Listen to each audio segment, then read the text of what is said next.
विकास को अगर परिभाषित किया जाए तो सीधे शब्दों में विकास जो है प्रकृति सम्मत है। अंग्रेजी में जिसको आप कहते हैं प्रो नेचर। डेवलपमेंट जो है मैं साथ ही साथ बताते जाऊंगा। विकास जो है प्रकृति सम्मत है, वहीं डेवलपमेंट जो है प्रकृति के विरुद्ध है, एंटी नेचर। एक प्रो नेचर है, एक एंटी नेचर है। विकास जो है धर्म सम्मत है।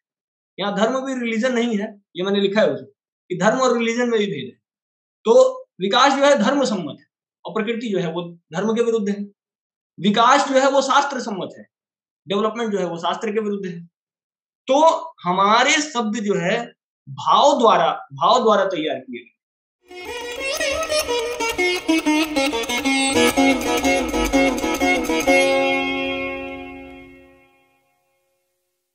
सर्वप्रथम तो मैं मनोसी दीदी का हृदय से धन्यवाद करूंगा जिन्होंने मुझे संगम टॉक से परिचय करवाया, और आदरणीय राहुल देवान जी से भी परिचय करवाया। और ये आग्रह जो मेरा था कि इस पुस्तक को लेके एक विमर्श हो और एक टॉक का आयोजन हो, तो सर्वप्रथम मैं सबका हृदय से धन्यवाद करूंगा। सीमा जी का धन्यवाद करूंगा जिन्होंने एक श्रम किया, इसको लेके बौद्धिक श्रम किया। रुचि जी का हृदय से धन्यवाद करूंगा। तो पहले तो मैं बता दूं कि ये जो पूरा विषय है विकास वर्सेस डेवलपमेंट, दोनों एक ही शब्द है। अब ये कुछ ऐसे आप लोगों को लग रहा होगा काऊ वर्सेस गाय, ये कुछ ऐसे ध्यान में आता है। ये कुछ ऐसे लग रहा होगा जैसे टीचर वर्सेस शिक्षक। तो ये बड़ा कंफ्यूजिंग सा लोगों को लगता है कि दोनों एक ही शब्द है, फिर दोनों में भेद कैसा। जब ये पुस्तक मैंने लिखना प्रारंभ किया तो कई मित्रों ने पूछा कि शब्द तो एक ही है, विकास और डेवलपमेंट। डेवलपमेंट को ही हिंदी में विकास कहते हैं, विकास को ही अंग्रेजी में डेवलपमेंट कहते हैं, फिर दोनों में भेद कैसे। मैंने बार बार ये आग्रह किया है कि हमारे जो शब्द है, जो भारत की शब्दावली है, हमारे यहाँ शब्दों का बड़ा महत्व है। हमारे यहाँ शब्द में भाव अंतर्निहित होते हैं। जो भाव गाय में है वो कभी काऊ में नहीं हो सकता। और केवल भाव ही नहीं, हमारे जो शब्द हैं वो हमारे भौगोलिक और सांस्कृतिक पृष्ठभूमि द्वारा परिभाषित होते हैं। जो भारत की जो भौगोलिक और सांस्कृतिक पृष्ठभूमि है वो गाय को परिभाषित करती है। काऊ को परिभाषित करने की जो पृष्ठभूमि है वो पश्चिम द्वारा पोषित है। तो विकास जो परिभाषित होता है वो भारत द्वारा परिभाषित होता है, भारत की भौगोलिक और सांस्कृतिक पृष्ठभूमि द्वारा परिभाषित होता है। और जो काऊ परिभाषित होता है वो पश्चिम की राक्षसीय पैशाचिक, मैं इसको बार बार मैंने कई बार कहा है और मैं स्पष्ट रूप से अपने विषय को रखूंगा, जो पश्चिम की पैशाचिक नीति है, पिशाचिक नीति है, उसके द्वारा डेवलपमेंट परिभाषित होता है। तो विकास को अगर परिभाषित किया जाए तो सीधे शब्दों में विकास जो है प्रकृति सम्मत है, अंग्रेजी में जिसको आप कहते हैं प्रो नेचर। डेवलपमेंट जो है मैं साथ ही साथ बताते जाऊंगा। विकास जो है प्रकृति सम्मत है, वहीं डेवलपमेंट जो है प्रकृति के विरुद्ध है, एंटी नेचर। एक प्रो नेचर है, एक एंटी नेचर है। विकास जो है धर्म सम्मत है। यहाँ धर्म भी रिलीजन नहीं है, ये मैंने लिखा है उसमें कि धर्म और रिलीजन में भी भेद है। तो विकास जो है धर्म सम्मत है और प्रकृति जो है वो धर्म के विरुद्ध है। विकास जो है वो शास्त्र सम्मत है, डेवलपमेंट जो है वो शास्त्र के विरुद्ध है। तो हमारे शब्द जो है भाव द्वारा तैयार किए गए। इसीलिए इसी प्रकल्प में मैंने एक और बात बोली है कि इस पूरी पुस्तक को जब आप पढ़ेंगे तो पूरी पुस्तक जो है संस्कृत निष्ठ हिंदी, मतलब हिंदी का एक भी ऐसा जो है पैशाचिक जो आया है, आक्रमण जो हुआ है हमारी भाषा के ऊपर, उस प्रकार का कोई शब्द इसमें आपको नहीं दिखेगा। ये पूरी संस्कृत निष्ठ हिंदी इस पुस्तक में आपको दिखेगी। एक पक्ष ये है। तो हमारे यहाँ प्रारंभ से ही परिभाषित है कि विकास क्या है और डेवलपमेंट क्या है। इसमें स्पष्ट भेद है कि विकास जो होगा वो प्रकृति सम्मत होगा, प्रकृति के प्रशस्त मान बिंदुओं की रक्षा करेगा। हमारी भावना ये रहेगी कि नदी, पर्वत, आकाश, जो भी प्रकृति के तत्व हैं वो सब कुछ है। तो एक तो यहाँ पे ये स्पष्ट रूप से विकास और डेवलपमेंट परिभाषित हो जाता है कि इनमें क्या भेद है। ठीक वही भेद है जो काऊ और गाय में भेद है, ठीक वही भेद है जो धर्म और रिलीजन में भेद है, ठीक वही भेद है जो टीचर और शिक्षक में भेद है। भाव का भेद है, एक में भाव नहीं है, एक में भाव है। ये तो परिभाषिक बात हो जाती है। अब ये कोई पुस्तक नहीं है। मैंने बार बार कहा है कि मैंने इसमें कोई कथा नहीं लिखी है, कोई कहानी नहीं लिखी है। ये एक विचार है कि पूरे पृथ्वी को चलाने की नीति क्या। मैंने प्रत्यक्ष दर्शन किया है कि जब हमारे घर में एक ट्रैक्टर आता है तो 10 जोड़ी बैलों का विकल्प बन जाता है। सामान्य रूप से समझ में आता है कि जैसे ही ट्रैक्टर आया तो 10 जोड़ी बैलों का विकल्प बन गया। अब ट्रैक्टर आया तो उसने बैलों की उपयोगिता खत्म कर दी। अब जब बैलों की उपयोगिता ही नहीं होगी, तो कोई बैल क्यों पालेगा? अभी स्थिति ये है गाँवों की कि किसान चाहता नहीं है कि उसे बाछा हो, बाछी ही हो। मतलब अब पूरी तरीके से जो गाय का कॉन्सेप्ट था वो दूध केंद्रित हो चुका है। पहले हमारे यहाँ गैया केवल दूध केंद्रित नहीं थी, लेकिन एक ट्रैक्टर आने की वजह से पूरे गाय का जो कॉन्सेप्ट है वो दूध के इर्द-गिर्द आ जाता है। और कुतर्क क्या गढ़ा जाता है? कुतर्क ये गढ़ा जाता है कि जनसंख्या बढ़ती जा रही है, इतनी बड़ी जनसंख्या का पेट भरना है, तो पेट भरना है तो हमको जो है ये ट्रैक्टर की आवश्यकता है, यूरिया की आवश्यकता है, फर्टिलाइजर की आवश्यकता है, डीएपी की आवश्यकता है, कृषि को आधुनिक करना ही पड़ेगा, इंफ्रास्ट्रक्चर की आवश्यकता है, कंक्रीट का जंगल खड़ा करना ही पड़ेगा। तो सबसे बड़ा जो कुतर्क गढ़ा गया, मैं कुतर्क का साथ ही साथ खंडन करता जाऊंगा, सबसे बड़ा कुतर्क ये गढ़ा गया कि ये डेवलपमेंट इसलिए किया जा रहा है क्योंकि जनसंख्या बढ़ती जा रही है। इतनी बड़ी जनसंख्या का अगर पेट भरना है तो हमको डेवलपमेंट करना ही पड़ेगा। लेकिन ये कुतर्क, ये विशुद्ध रूप से कुतर्क है, इसका कोई तथ्य नहीं है। मैं इसको बड़े सामान्य तरीके से समझाता हूँ।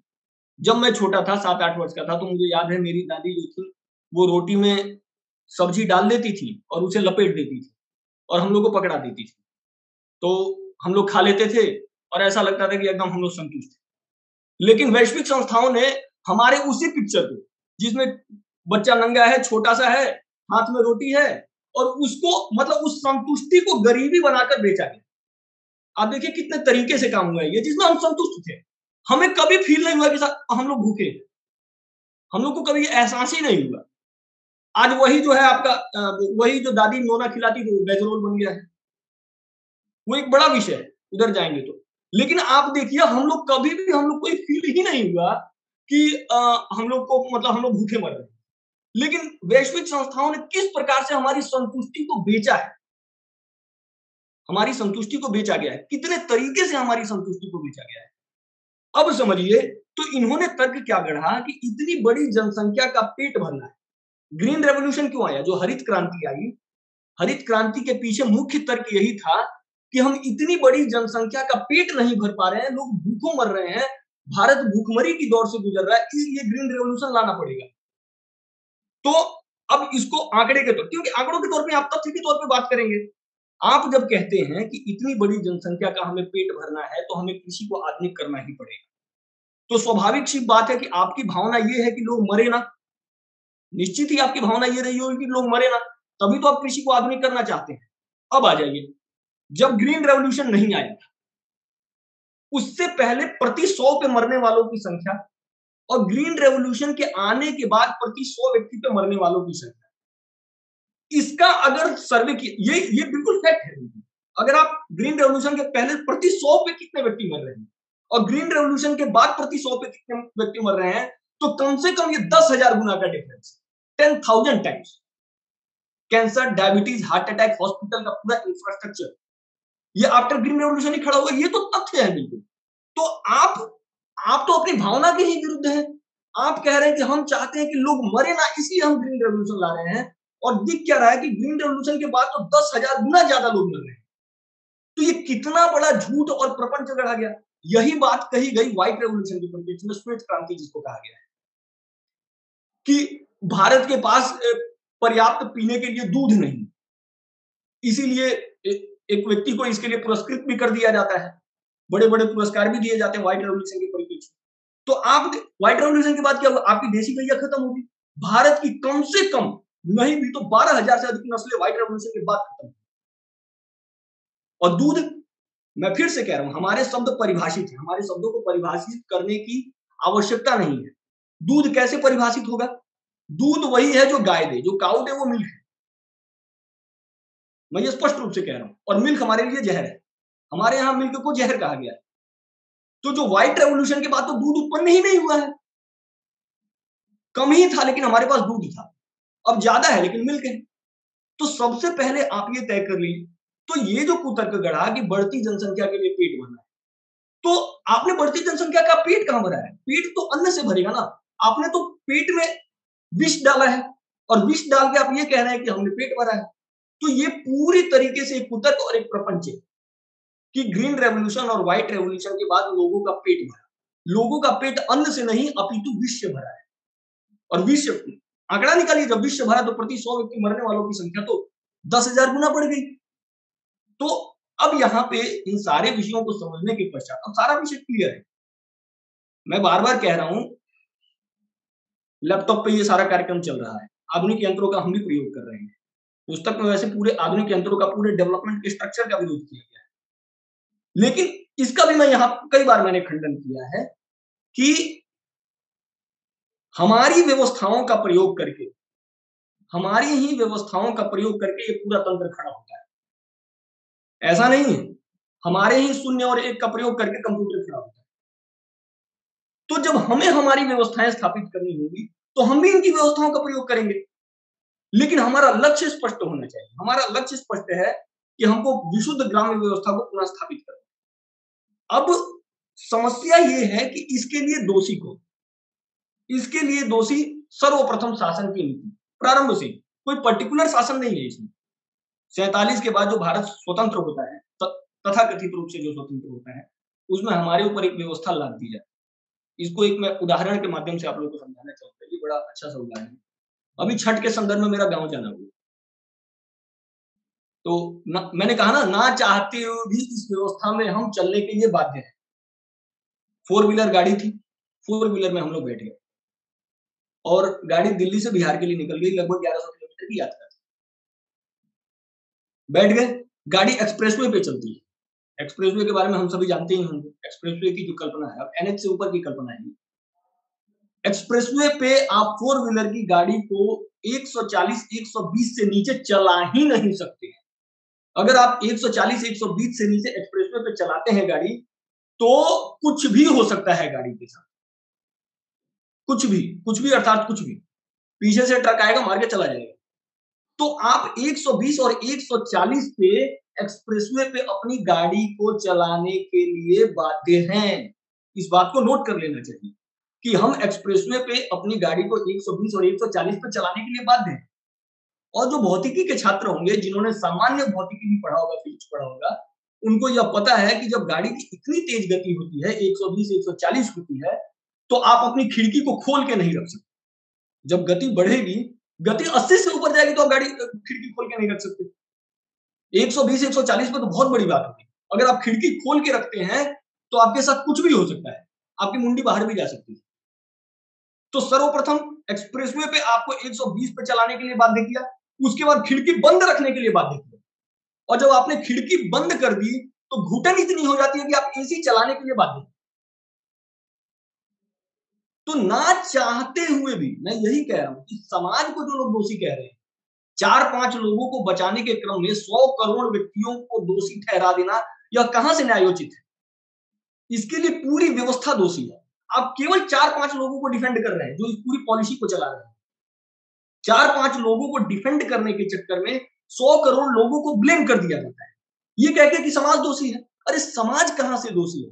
समाज तो इस पूरी व्यवस्था में जीने के लिए बाध्य है। मैं ना चाहते हुए भी यूरिया, फर्टिलाइजर, डीएपी द्वारा पोषित अन्न खाने के लिए बाध्य हूं। ठीक वैसे ही एक्सप्रेसवे पे मैं एसी चलाने के लिए बाध्य हूं। ये विषय हमको समझना पड़ेगा। तो इसमें समाज यही है कि समाज प्रबल नहीं है, और समाज का ही अप्रबल जो स्वरूप है वही सत्ता में बैठता है, वही शासन में बैठता है। तो कुल मिला के इसके लिए कोई पर्टिकुलर गवर्नमेंट, कोई पर्टिकुलर सत्ता, कोई पर्टिकुलर वो दोषी नहीं है। 47 के पश्चात जो भारत तथाकथित रूप से स्वतंत्र होता है, जिसमें हमारे ऊपर एक औपनिवेशिक व्यवस्था लाद दी जाती है, जिसको हम ना चाहते हुए ढोने के लिए बाध्य हैं, जो विदेशी शासन तंत्रों और पैशाचिक नीतियों द्वारा पोषित है। आज भी उन्हीं की गांव में लकड़ी के चूल्हे पे भोजन बनेगा या गैस सिलेंडर पे बनेगा, ये समाज कहां तय कर रहा है? ये तो वैश्विक नीतियों द्वारा तय हो रहा है। एक एक गांव की नीति विश्व सत्ता और जो उस शासन में बैठे हुए हैं वो लोग परिभाषित कर रहे हैं। तो सर्वप्रथम भारत एक स्वतंत्र नीति दे, ग्लोबल प्लेटफॉर्म से एक नीति दे कि पूरे विश्व को चलाने की ये नीति होनी चाहिए। ये केवल नीतियों की बात है। इसको अगर आप ऐसे समझ रहे हैं कि हमारे हाथ में कुछ नहीं है, हम ग्लोबली अगर अपनी बातों को रखेंगे, हर जो भी नीतियां रखी गई है वो ग्लोबल मंच द्वारा ही रखी गई। सब लोग अपनी बातों को रख रहे हैं, तो इस बात को भी ग्लोबल प्लेटफॉर्म से रखना पड़ेगा, अपने विषय को आग्रह पूर्वक रखना पड़ेगा कि अब हमें मिट्टी के घर में रहना है या सीमेंट के घर में। जब सीमेंट के घर में आप रहेंगे तो स्वाभाविक सी बात है कि भूकंप तो आएगा ही आएगा, क्योंकि आप सीमेंट के लिए कोयला कहां से प्राप्त करेंगे? खनन से ही प्राप्त करेंगे। और जब कोयला कोयला जब आप एक्स्ट्रा एक्सट्रैक्शन कर लेंगे तो फिर अंदर बचेगा क्या? अंदर की भूमि तो वैकेंट हो जाएगी। भूमि जैसे ही वैकेंट होगी तो स्वाभाविक सी बात है कि भूकंप आएगा, और फिर भूकंप को प्राकृतिक आपदा कहते हैं, जबकि भूकंप विशुद्ध रूप से कृत्रिम आपदा है। ये हमको समझने की आवश्यकता है। भूकंप हो, बाढ़ हो, सूखा हो, जिनको नेचुरल डिजास्टर कहा जा रहा है, generally they are not natural disaster, ये सब कृत्रिम आपदा है। ये सब जो है डेवलपमेंट की जो नीति क्रियान्वित है, जिसको मैंने पुस्तक में बार-बार राक्षसीय तंत्र कहा है, उसके द्वारा जो यह पोषित नीति है, उसके द्वारा ये सारी प्राकृतिक आपदाएं आती हैं। हमारे यहाँ जो गांव से शहरों की ओर पलायन होता है, उसके पीछे भी ये पूरा तो दिखता ही है।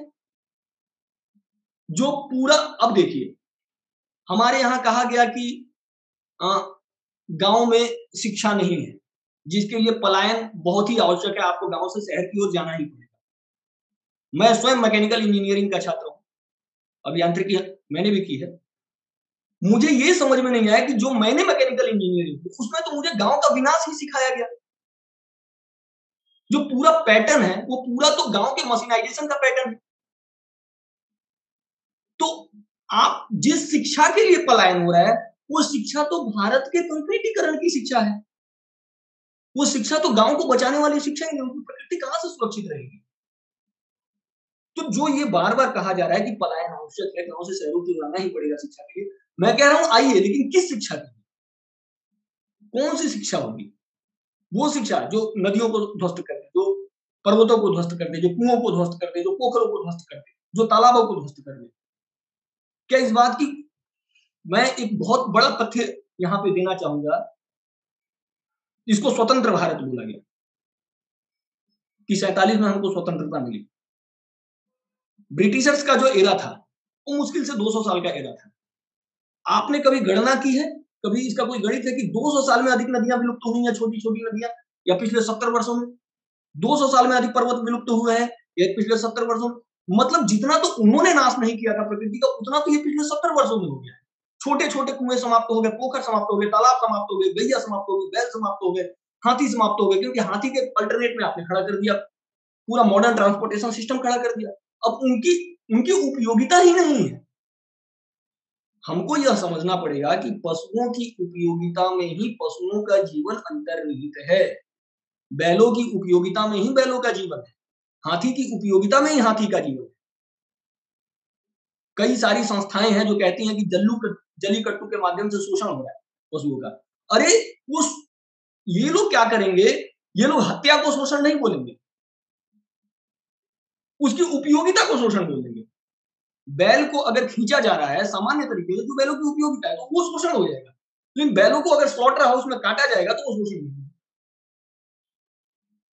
जब तक पशुओं की उपयोगिता नहीं होगी, पशुओं की उपयोगिता से संरचना तैयार नहीं होगी, तब तक ये पशु कैसे सुरक्षित और संरक्षित रहेंगे?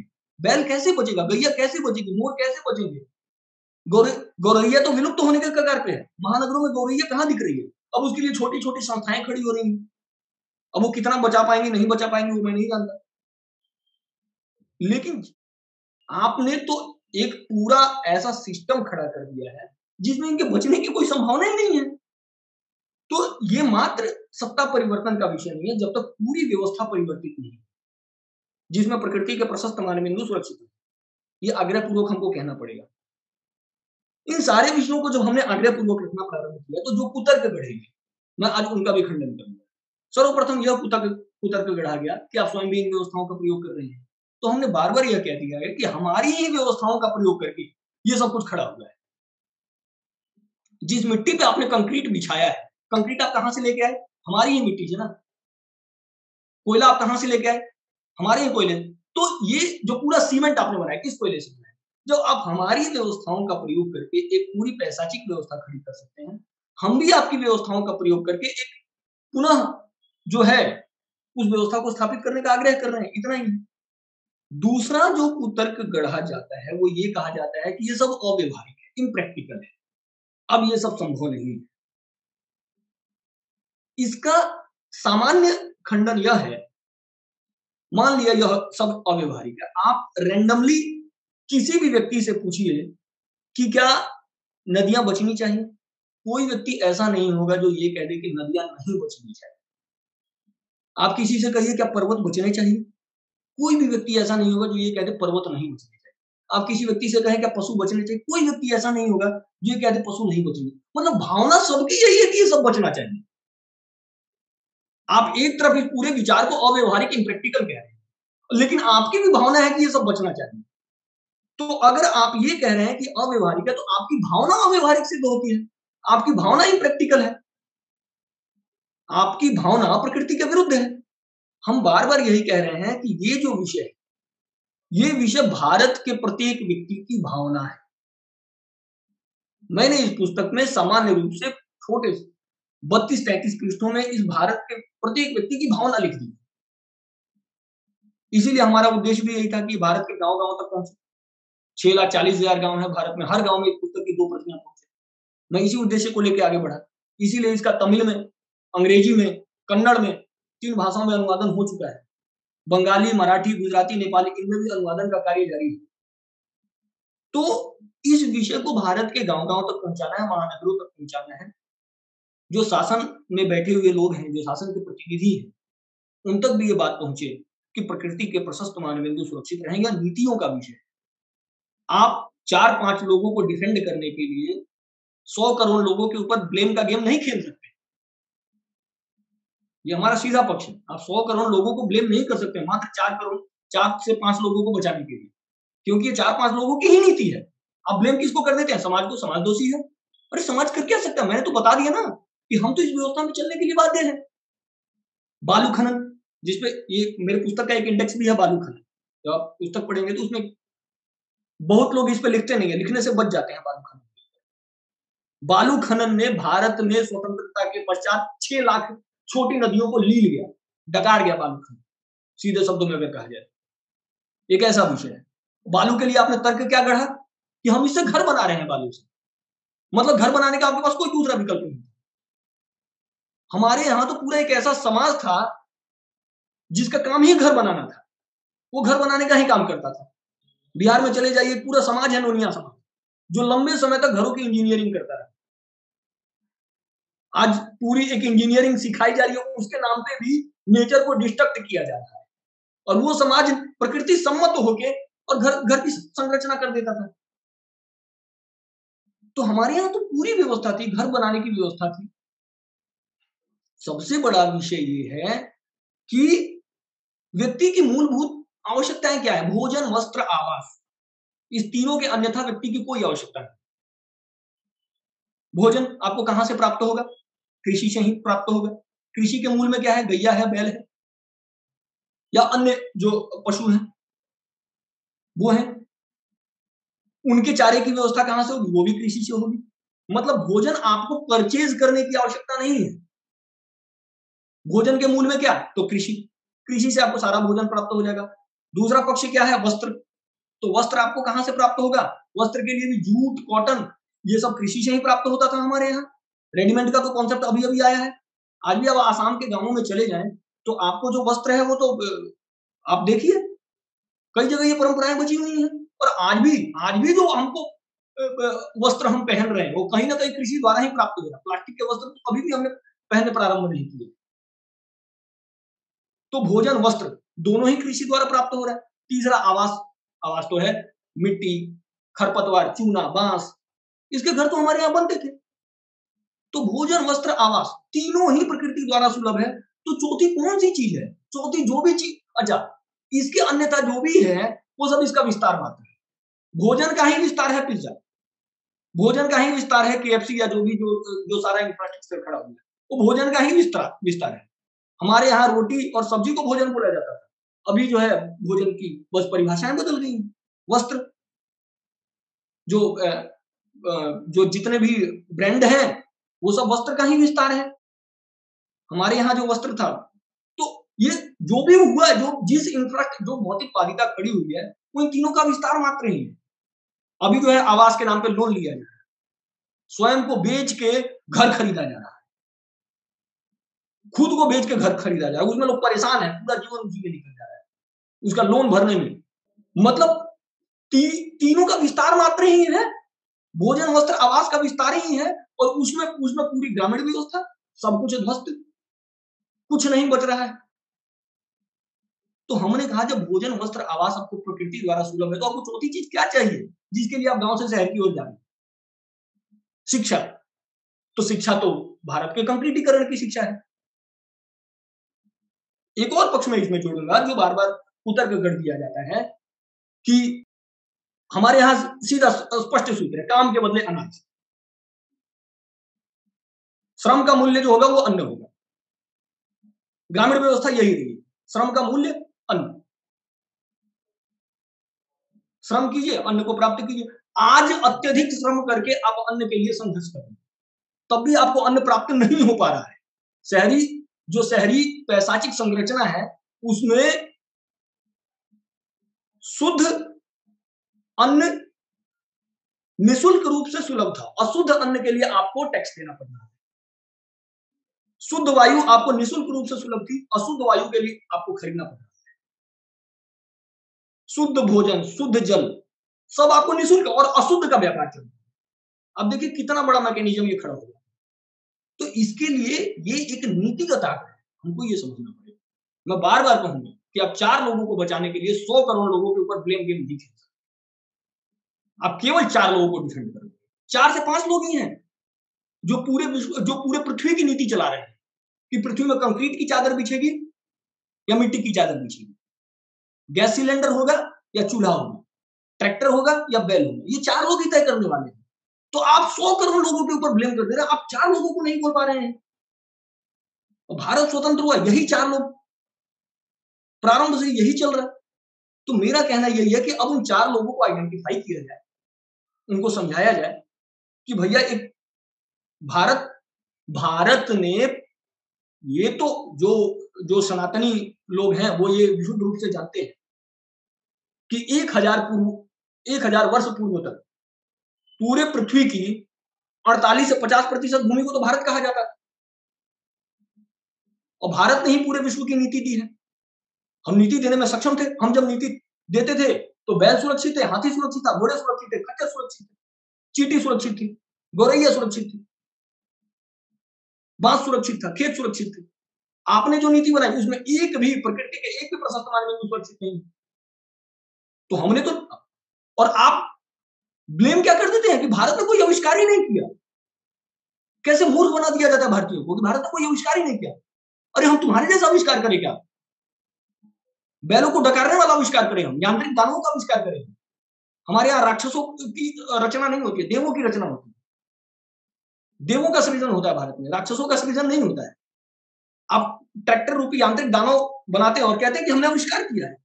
यांत्रिक दानव को तुम आविष्कार बोल दे रहे हो, किसे मूर्ख बना रहे हो? आपने जो जितने भी इन्वेंशंस किए हैं सबको तो हमने एक ही शब्द में कह दिया, यांत्रिक दानव। आपने यांत्रिक दानवों को का सृजन करके और आप उसको आविष्कार मान रहे हैं। हमारे यहाँ आविष्कार की कल्पना ही पैशाचिक है। हमारे यहाँ तो सब प्रकृति सम्मत है, सब बीज स्वरूप पहले से ही सुलभ है। गैया का आविष्कार करना पड़ेगा क्या? बैल का आविष्कार करना पड़ेगा क्या? हाथी का आविष्कार करना पड़ेगा क्या? गौरैया का आविष्कार करना पड़ेगा क्या? तोते का आविष्कार करना पड़ेगा क्या?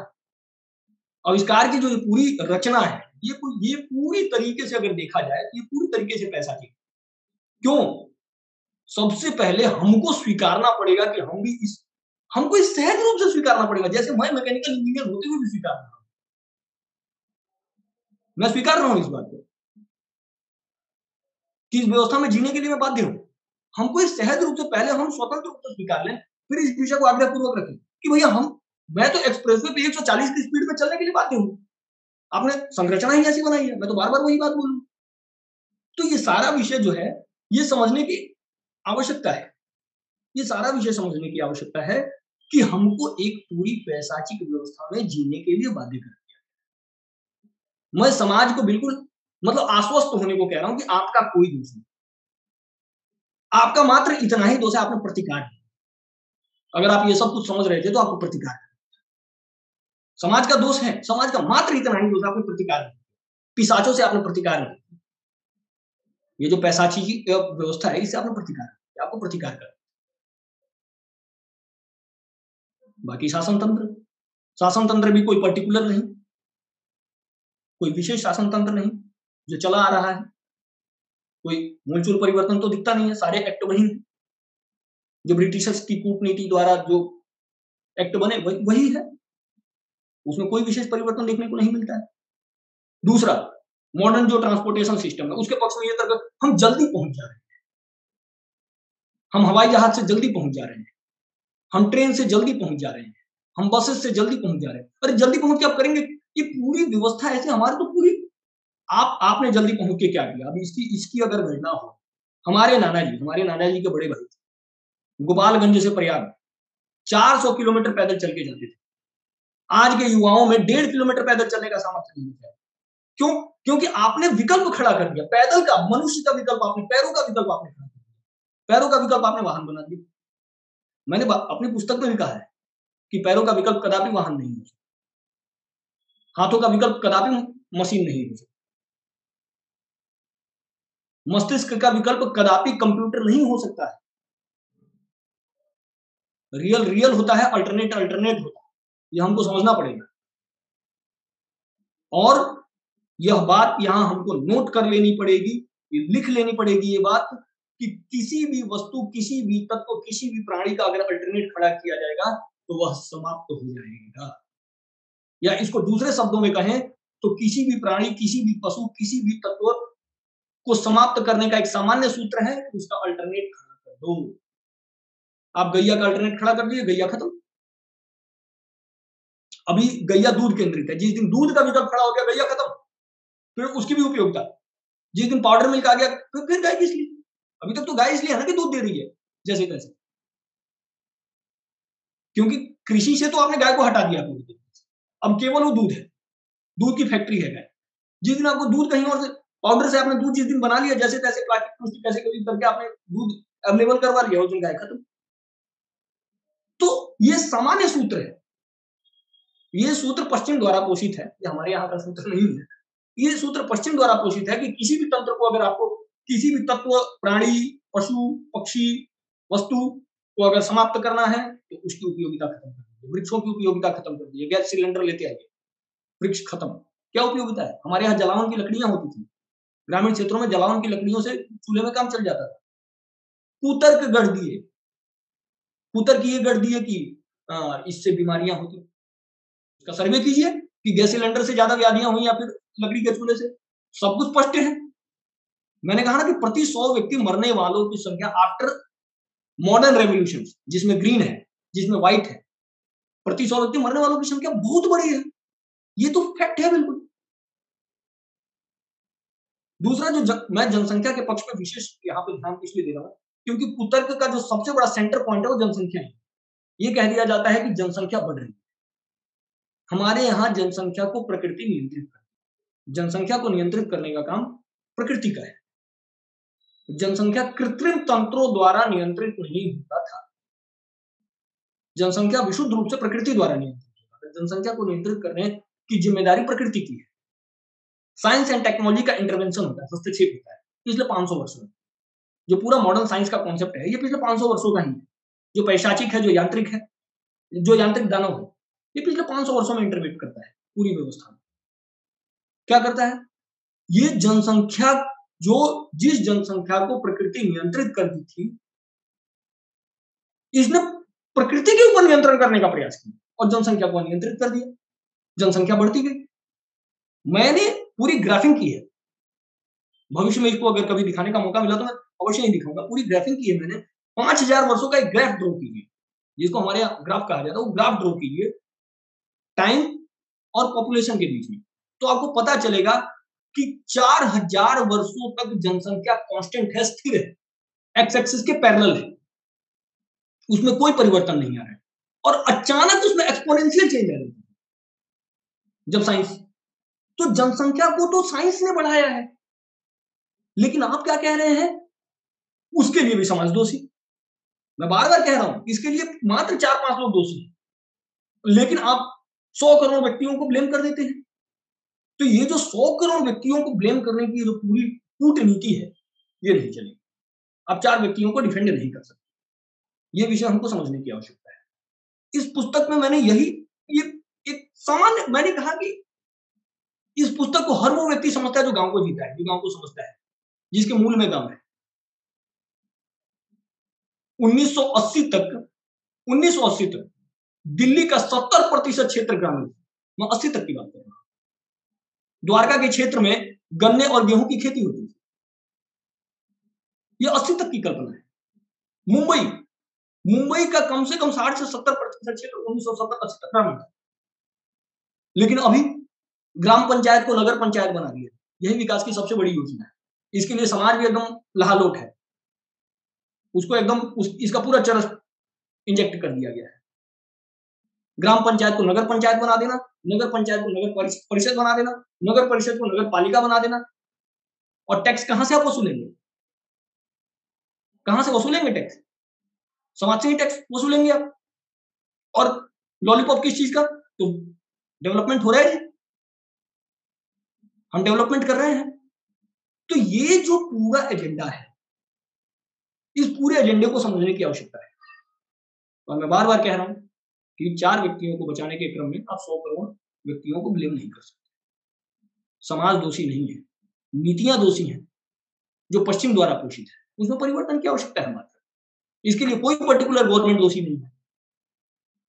ये भारत तथाकथित रूप से स्वतंत्र होता है और एक औपनिवेशिक व्यवस्था हमारे ऊपर लाद दी जाती है, जिसको हम ना चाहते हुए ढोने के लिए बाध्य है। छोटे छोटे इंडेक्सों में इस पुस्तक में मैंने सारे विषय समझ दिए। गिनती के इसमें 8-10 इंडेक्स हैं। बालू खनन, आधुनिक वाहन, सुविधा अर्थात व्याधि, डेवलपमेंट अर्थात विनाश, सब समझाया है छोटे शब्दों में। भारत का जो सामान्य वर्ग है उसकी भावना को मैंने बस लिख दिया इसमें। तो ये एक आग्रह है शासन से और समाज से, जैसा शिवाजी ने प्रारंभ में कहा था। ये आग्रह है शासन और समाज से, दोनों से, कि प्रकृति के प्रशस्त मानव बिंदु अपने मूल स्वरूप में सुरक्षित एवं संरक्षित है। विकास का जो वर्तमान स्वरूप है, जिसको डेवलपमेंट इस पुस्तक में कहा गया है, वह यांत्रिक दानवों द्वारा संचालित है। समाज का इतना ही दोष कि उसने प्रतिकार नहीं किया, और बाकी नीतियां। तो ये सारा क्रम है। इन्हीं विषयों के साथ मैं अपने विषय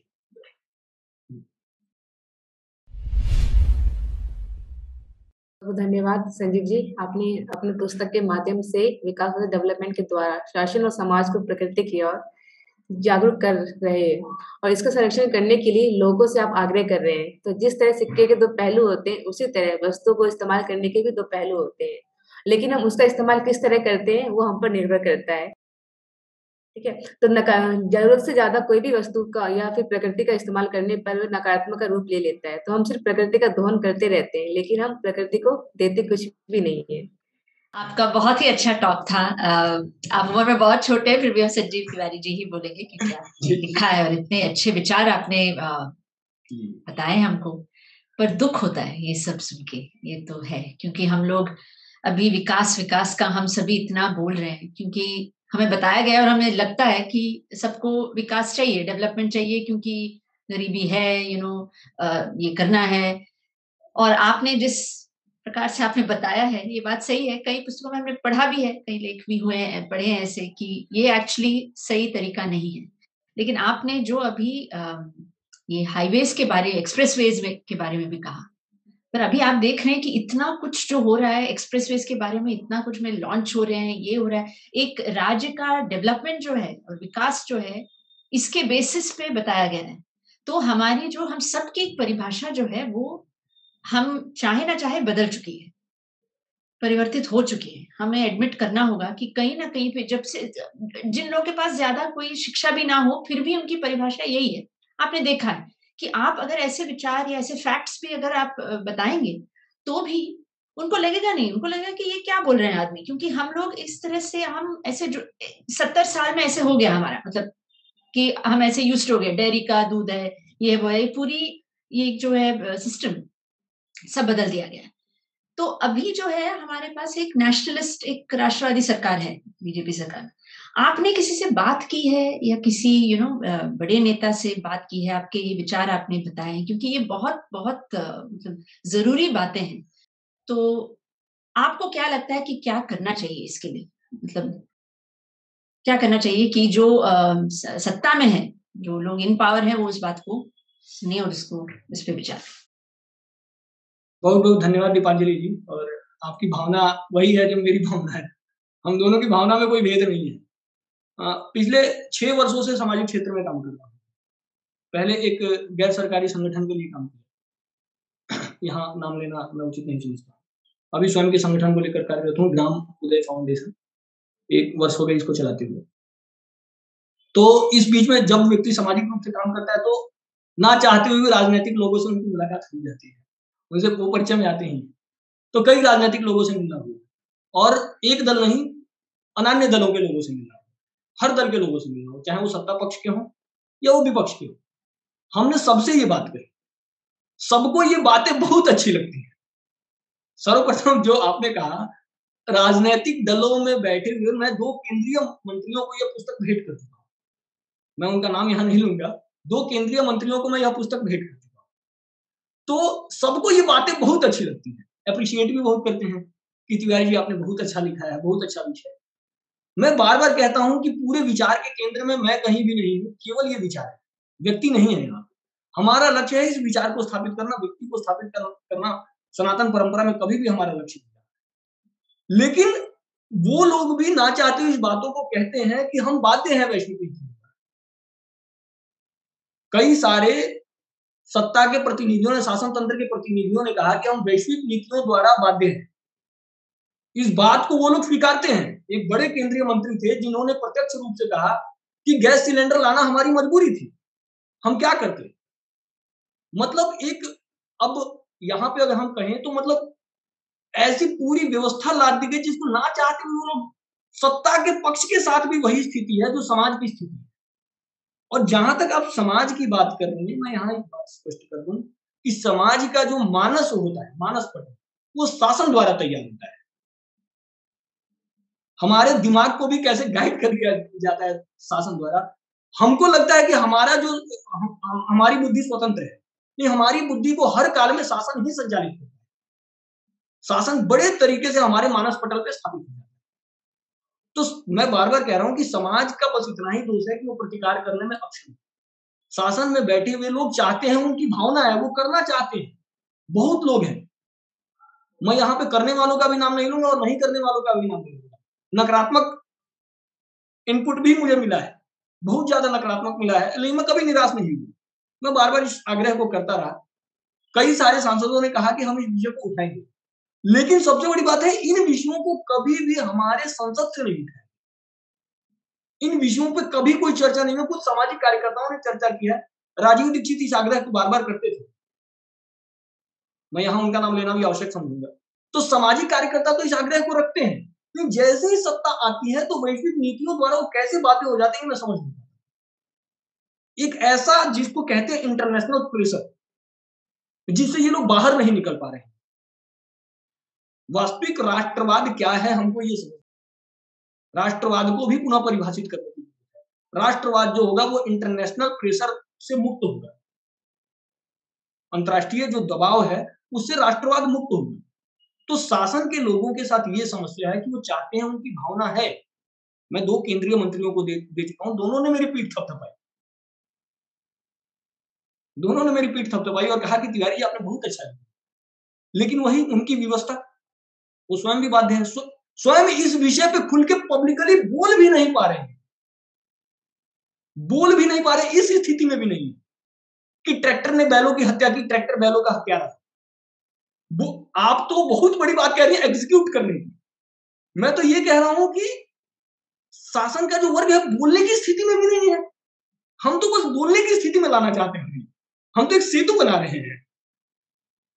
हम तो एक सेतु बना रहे हैं। तो सबसे पहले हमको ये समझना पड़ेगा कि शासन के प्रतिनिधियों को बोलने की स्थिति में लाना, उनको इस स्थिति में लाना है कि वो समाज के समकक्ष इस विषय को आग्रह पूर्वक बोल सके।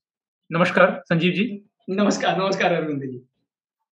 मैंने आपकी टॉक शुरू से सुनी और समाज के विकास के लिए आपकी जो पीड़ा है और जो भावना है, उसके साथ मैं 100% कनेक्ट करता हूँ। उसका मतलब उसका एक अनुभव के साथ मैं आपकी बात से मतलब आपके साथ हूँ।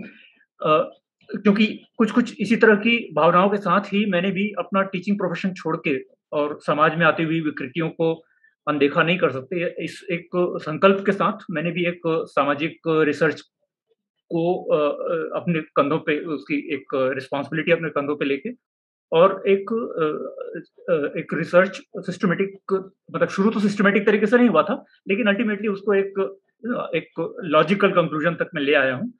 और उस कंक्लूजन का एक कॉन्सेप्ट, एक लेसन, एक जो उसकी एक सीख है, वो शायद आपके लिए बहुत रोचक या बहुत उसमें आपको रुचि आएगी। उसका नाम है IGP मॉडल।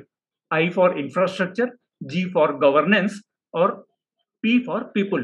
तो जो डेवलपमेंट है, जिसको हम डेवलपमेंट इंग्लिश में बोल रहा हूँ, विकास जो है, वो जब तक तीनों के इंटरसेक्शन के बराबर ही विकास हो पाएगा, क्योंकि लोग जब तक विकसित नहीं होंगे, तब तक सिर्फ इंफ्रास्ट्रक्चर या गवर्नेंस से काम नहीं चलेगा।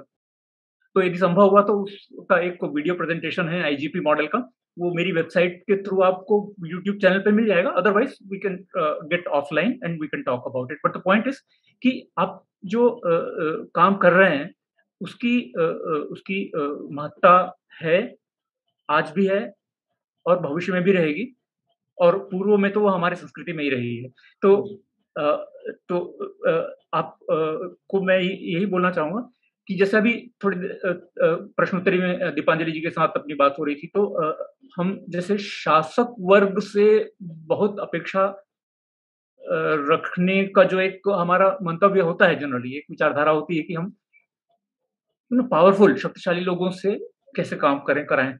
तो उसमें एक मेरा विचार ये है, इस विचार को संक्षिप्त में रखने के बाद मैं अपना प्रश्न रखता हूँ कि शासक वर्ग जो है, जिसको हम शासक वर्ग बोलते हैं, वो एक 5 साल में बदलते रहने वाली टेम्परेरी अरेंजमेंट होती है। मतलब पॉलिटिकल सिस्टम जो है वो हर 5 साल बदलते हैं, और अनरिटन रूल है, हम सबको मालूम है कि उनके भी पीछे बहुत थोड़े लोग जो हैं वो कंट्रोल करते रहते हैं। मतलब जो दिखने के लिए मंत्री हैं, लेकिन मंत्री के निर्णय जो हैं कहीं और से कंट्रोल होते हैं। तो जैसा आपका भी अनुभव रहा है, और फॉर दैट मैटर राष्ट्रवाद की भावना को कुचलने के लिए तो एक अंतर्राष्ट्रीय लॉबी बहुत अच्छे से काम कर रही है, उसके लिए प्रॉपर फंडिंग भी हो रही है। तो ये एक बहुत ही वेल ऑर्गेनाइज्ड कंस्पिरेसी है, जिसके अगेंस्ट में हमारी पूरी चल रही है। मेरा प्रश्न सिर्फ प्रश्न या एक दृष्टिकोण ही है कि ये जो पूरी विचारधारा को ग्राउंड लेवल पे लेके आके और उसको स्थापित करने की जो बात है, उसके लिए हमें जनमानस पर ही अपना फोकस रखना पड़ेगा। आपके क्या विचार हैं? क्योंकि कल के राजनीतिज्ञ, कल के नीति निर्धारक भी इसी जनमानस से निकल के आएंगे, और जनमानस को एक दिशा में लेके आना, ये एक बहुत लंबा प्रयास होता है, इसमें समय लगता है। आपके क्या विचार हैं? अरविंद जी, आपका हृदय से धन्यवाद। बहुत अच्छे विचार आपने प्रस्तुत किए। आपने पूरा एक मॉडल भी बताया, और उसको भी हम आपसे भविष्य में समझेंगे। आपने जो कहा कि इसको एग्जीक्यूट कैसे करना है, ग्राउंड तक लाने में क्या कठिनाइयां हैं, क्या विषय है, वो सारा विषय भी। ये सबसे बड़ी बात भारत की ही अगर आबादी देखें तो बहुत बड़ी है, 135 करोड़ की आबादी। विश्व की देखें तो 700 करोड़ लोग हैं। एक एक व्यक्ति तक एक संजीव तिवारी, एक अरविंद अग्रवाल, एक दीपांजलि जी का पहुंचना लगभग असंभव है। अगर हम चाहें कि 1 to 1 सोशल मीडिया भी कनेक्ट नहीं हो पा रहा है। 10 मिलियन का व्यू होता है, उसमें भी आपको पता नहीं चलता किसने देखा, लाइक का केवल वो आता है। सोशल मीडिया भी आप उतने लोगों से कनेक्ट नहीं हो पा रहे। आज तक वो मॉडल कभी बन ही नहीं पाया कि आप 1 to 1, मैं 1 to 1 कह रहा हूँ, 1 to many की यहाँ पे बात नहीं कर रहा। 1 to many तो आप बहुत लोगों से कनेक्ट हो सकते हैं, लेकिन 1 to 1 कनेक्ट होने का कोई मॉडल बना ही नहीं।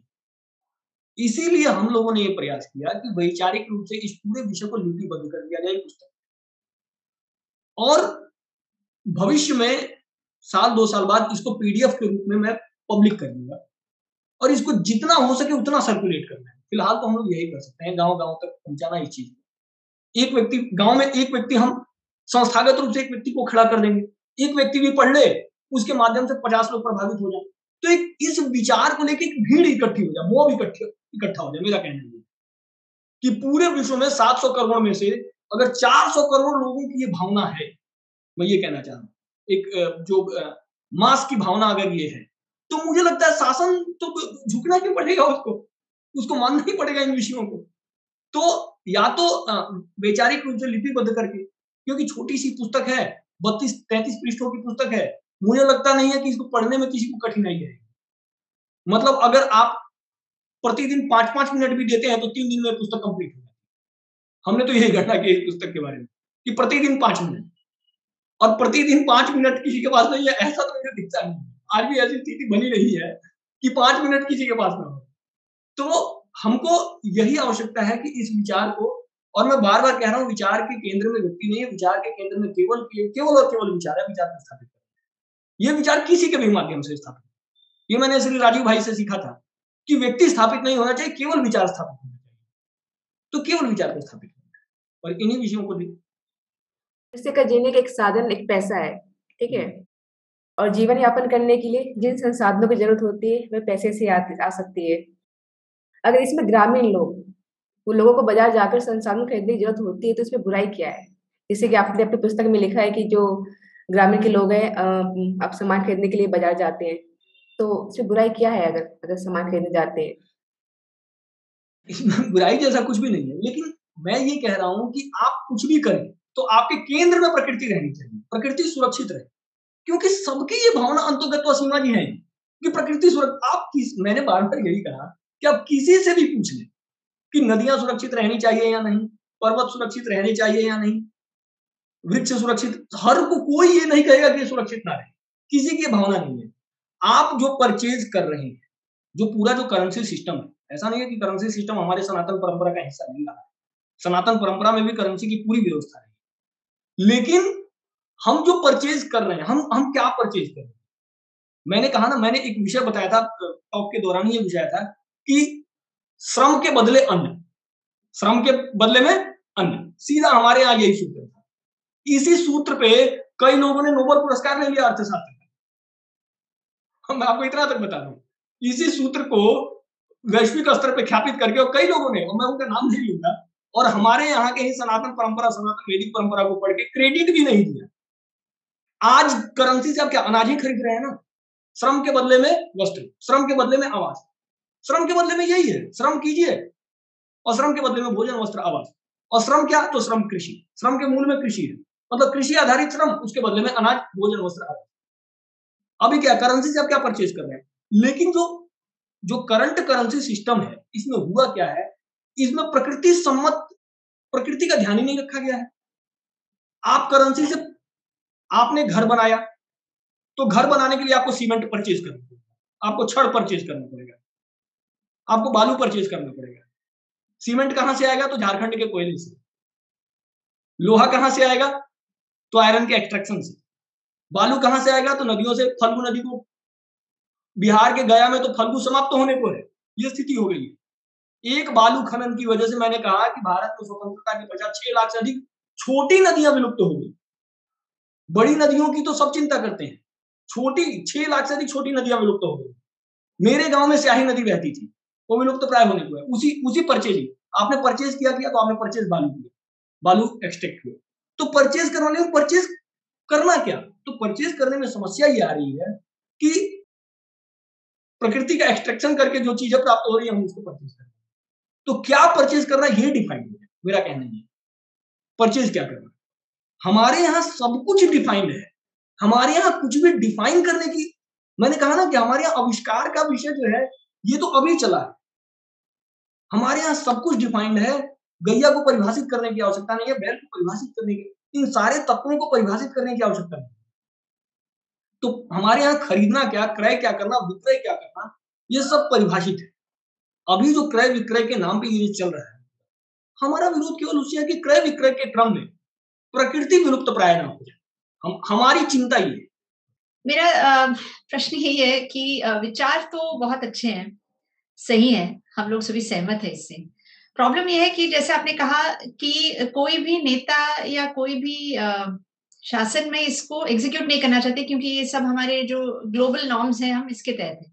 पर क्या ये हो सकता है कि एक बड़ा देश, भारत जैसा एक बड़ा देश, इतनी बड़ी जनसंख्या, क्या ये हो सकता है कि हम ही अपनी एक प्रणाली शुरू कर दें और हम बोले कि हम इस डेवलपमेंट मॉडल पे नहीं जाएंगे, पर हम we are going back to roots, मतलब हम जैसे थे वैसे हम करेंगे। क्या हम एक करके एक ग्लोबल इकोनॉमी में हम मतलब रह सकेंगे? प्रैक्टिकल सा सवाल है, रह सकेंगे? या आपके क्या विचार है उसमें, अगर हम ये करें तो? दीपांजलि जी, बहुत अच्छा प्रश्न है आपका। इसी पूरे विषय के केंद्र को लेकर एक विषय मैंने कुछ दिन पहले चलाया था, संभवतः आप देखिएगा, जो ग्राम उदय फाउंडेशन है उस पर आपको जाके मिलेगा। ग्राम एक स्वतंत्र इकाई, पूरा विषय था। आप ही के विषय को मैं उसमें आऊंगा। आप कह रहे हैं कि क्या भारत स्वयं को चलाने में सक्षम है? आपके प्रश्न के मूल में जो भावना है वो यही है कि क्या भारत सक्षम है? तो उसके और मूल में जाएंगे। मेरा ये मतलब नहीं था, मैं आपके व्यू से बिल्कुल सहमत हूँ। हम लोग सभी जब चर्चा करते हैं, मैं पढ़ती हूँ, मैं बिल्कुल सहमत, क्योंकि मैं भी बहुत एक्टिव हूँ गौवंश की प्रोटेक्शन में। और ये जो आपने बैल का पॉइंट बताया, ये बहुत ही मतलब एक बहुत बुरी एक बात है जो हो रही है कि बैलों को नहीं चाहते हैं कोई, क्योंकि अभी तो ट्रैक्टर आ गए जैसे आपने कहा। तो उसकी वजह से जो छोटे बच्चे, अगर बैल अगर बच्चा पैदा हुआ एक गाय को और वो बैल है, तो वो उसको मार दिया जाता है तुरंत। उसकी तो कोई मतलब फ्यूचर ही नहीं है, चांस ही नहीं है कि वो कुछ हो जाए। तो उस तरह से साइड, लेकिन मैं ये बोल रही हूँ कि मेरा कोई ये नहीं है कि हम नहीं कर सकते हैं। हमें तो पूरा विश्वास है कि हम कर सकते हैं, क्योंकि इस देश ने बहुत कुछ देखा है। हम लोग बहुत एक प्राचीन सभ्यता, हम कर सकते हैं। प्रॉब्लम यह है कि हमारी बहुत सी जो प्रणालियां हैं, सिस्टम्स हैं, वो भी एक ग्लोबल सिस्टम के साथ कनेक्ट हो चुका है। मेरा सवाल बहुत प्रैक्टिकल है कि अगर हम यदि करें तो क्या हम इसको स्मूथली कर सकेंगे, मतलब अच्छे से कर पाएंगे या नहीं? आपके क्या विचार? अभी मैं समझ गया। आप ये कह रही हैं कि हम करने में सक्षम हैं, तो जो ग्लोबल बाउंडेशंस हैं, जो इंटरनेशनल प्रेशर्स हैं, उसमें लेते। तो वही मैंने विषय चलाया था, ग्राम एक स्वतंत्र इकाई। पूरा विषय था ग्राम डैश और एक स्वतंत्र इकाई। मतलब मैं उसमें कहना चाह रहा था विलेज एंड इंडिपेंडेंट यूनिट। मतलब हमारे यहाँ गांव कैसे परिभाषित होता था? तो गांव वो है जो किसी बाहरी तंत्र पर निर्भर नहीं, उसी को हमारे यहाँ गांव कहा गया है। जो किसी बाहरी तंत्र पर निर्भर है उसका नाम शहर है। शहर पूरी तरीके से बाहरी तंत्र पर निर्भर है। शुद्ध वायु, शुद्ध जल, शुद्ध पानी, हर चीज के लिए, अपनी बेसिक से बेसिक नीड के लिए वो एक बाहरी तंत्र पर निर्भर है। लेकिन ग्राम किसी भी तंत्र पर निर्भर नहीं है। इवन ग्राम का जो व्यक्ति है, व्यक्ति भी किसी दूसरे व्यक्ति पर निर्भर नहीं है। आपको इतने माइक्रो लेवल तक चीजें समझ में आएंगी जब हम गांव को समझने का प्रयास करते हैं।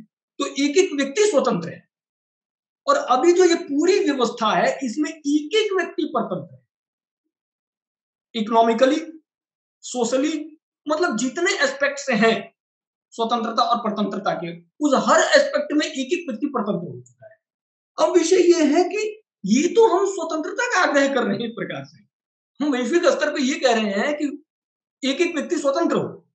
तो मैंने वही कहा कि इन सारे विषयों को अब केवल गांव के स्तर पर नहीं, जैसे मैं तो हृदय से बार बार संगम टॉक्स का धन्यवाद दूंगा कि उसने इस विषय को चुना। इस विषय मतलब मैंने कहा ना कि साहस नहीं है लोगों में बोलने का, लेकिन संगम टॉक्स को साहस दिखाया।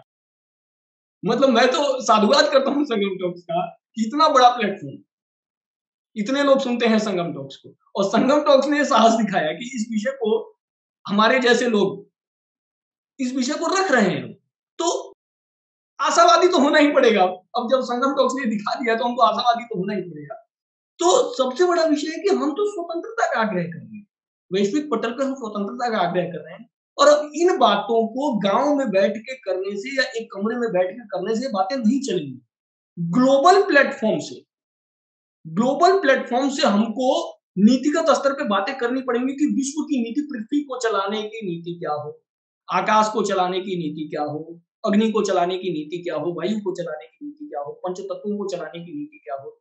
इस जो नीति है, एक नीति जो पॉलिसी है, वो वैश्विक स्तर पे हमको आग्रह पूर्वक रखना पड़ेगा। इसका समाधान यही है कि कुछ लोग, 10 लोग, 5 लोग, 7 लोग मिलकर वैश्विक पटल पे इस बात को रखें। या तो वो शासन के लोग रखें या समाज के लोग रखें, स्वतंत्र रूप से रखें या जैसे भी रखें, जितना प्रयास हो सके। अब जैसे मैंने संगम टॉक्स पे रखा, तो संगम टॉक्स इस विषय को किसी दूसरे प्लेटफॉर्म पे रखे, संगम टॉक भी तो अपने आप में तंत्र ही है। तो वो इस विषय को आगे रखे। ये विषय मतलब मेरा कहना है कि अब ग्लोबल चर्चा का विषय बनना चाहिए। मैंने ये प्रयास किया कि समाज में बस ये चर्चा का विषय बने और उसके केंद्र में अब पुनः एक और बात इसमें मैं कह दूंगा, जब दीपांजलि ने दोहराई दिया है कि पूरे विषयों का नेतृत्व सनातनी करे। अभी तक प्रकृति और पर्यावरण पे सनातन द्रोहियों ने नेतृत्व किया, मैं उनका भी नाम नहीं लूंगा, जिनको एनवायरमेंट एक्टिविस्ट कहा जाता है। उनका सनातन से कोई लेना देना नहीं है, उनके पास कोई समाधान नहीं है। एक बड़ी मैडम थी, मेरा लंबा परिचय रहा, नर्मदा के लिए आंदोलन कर रही है, नर्मदा बचाओ नर्मदा बचाओ नर्मदा बचाओ। मैं उनका नाम नहीं लूंगा यहाँ पे। तो हमने उनसे कहा कि आप बार बार यह आग्रह करती हैं कि नर्मदा बचनी चाहिए, तो जो लोग नर्मदा को माता मानते हैं आप उनका सहयोग क्यों नहीं लेती? तो आप नर्मदा को बचाने का आग्रह भी कर रही हैं, आप नर्मदा को मां मानने वाले समाज का सहयोग भी नहीं ले रही है। ये कॉन्ट्राडिक्शन नहीं चाहिए। तो एक पूरा ऑर्गेनाइजेशन ऐसा है जो इन विषयों को आग्रह पूर्वक रख रहा है, लेकिन साथ ही साथ सॉल्यूशन लेस, कोई सॉल्यूशन नहीं है। और जो हमारे यहाँ धर्म में ये सब अंतर्निहित है, यह तो धार्मिक विषय है, ये विशुद्ध रूप से हमारे यहाँ। मैं अगर गंगा को बचाने की बात कर रहा हूं तो मैं अपनी मां को बचाने की बात कर रहा हूं। मैं अगर पीपल को बचाने की बात कर रहा हूं तो मैं श्री हरि विष्णु को बचाने की बात कर रहा हूं। ये बात हमको, ये तो विशुद्ध सनातनी आग्रह है, ये आपको समझना पड़ेगा। तो मैंने तो यही कहा कि इन विषयों पे सनातनियों ने कोई आग्रह ही नहीं किया। यह तो सनातनियों का विषय है, यह विशुद्ध रूप से सनातनियों का विषय है। और जिन सनातनियों ने आग्रह किया वो नेपथ्य में चले गए, वहां तक समाज पहुंच ही नहीं पाया। ऐसा नहीं है कि सनातनियों ने आग्रह नहीं किया है।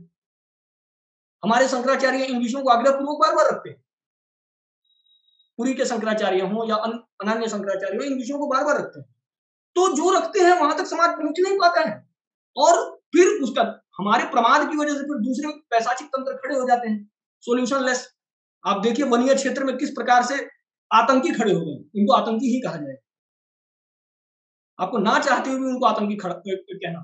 एक पूरा संघर्ष उत्पन्न हो गया है इन्हीं विषयों को लेकर, इन्हीं विषयों को लेकर शासन और समाज में संघर्ष उत्पन्न है। तो इस विषयों की प्रासंगिकता को आप कैसे नकार सकते हैं?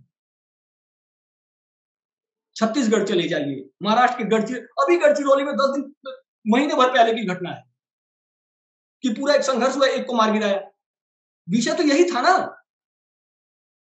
लेकिन अगर वो लोग कह रहे हैं कि रोड नहीं बनना चाहिए, तो आपके पास सोल्यूशन क्या है? आप मानिए ना, फिर आप गंगा को मां मानिए, नर्मदा को मां मानिए। आप नर्मदा को मां भी नहीं मान रहे हैं, आप विष्णोई समाज का, राजस्थान का जो विष्णोई समाज है उसका सहयोग लीजिए। तो आपको विष्णोई समाज का क्यों? वो मैडम सीधा कह देती हैं कि तिवारी जी ये तो जो है धार्मिक लोग है। ये समझने का विषय है। मैं यहाँ किसी व्यक्ति विशेष को ब्लेम करने नहीं बैठा हूँ, किसी ऑर्गेनाइजेशन को ब्लेम करने नहीं बैठा हूँ।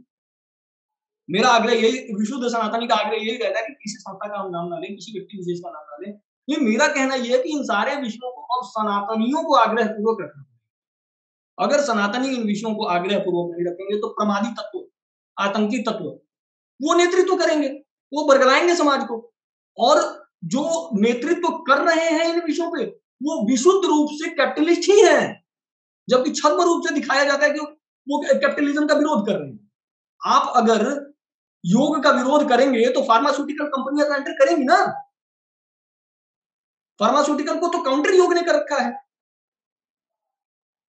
तो आप तो कैपिटलिस्ट हैं। आप अगर योग का विरोध कर रहे हो तो आप कैपिटलिस्ट हैं, फार्मास्यूटिकल कंपनियों के एजेंट्स हैं। ये हमको समझना पड़ेगा।